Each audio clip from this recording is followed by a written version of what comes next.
ओम नमः शिवाय, ओम नमः शिवाय। जय भोले की जय। बाबा बर्फानी, दे भूखे को अन्न और दे प्यासे को पानी। जय बाबा बर्फानी। कर लो जी भोले जी के दर्शन, बाबा अमरनाथ जी के। ये 2022 के दर्शन हैं।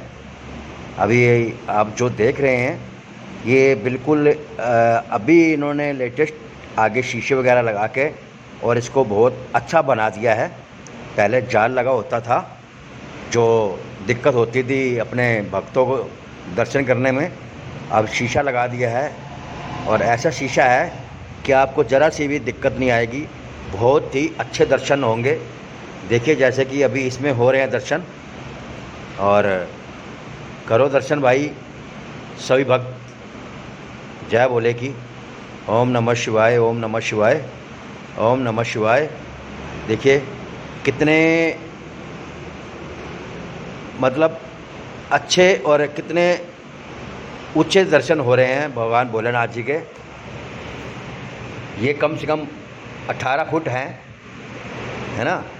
तो करो दर्शन और आगे फॉरवर्ड करके सभी भक्तों को दर्शन करवाओ। ये 2022 के बाबा अमरनाथ जी के दर्शन हैं।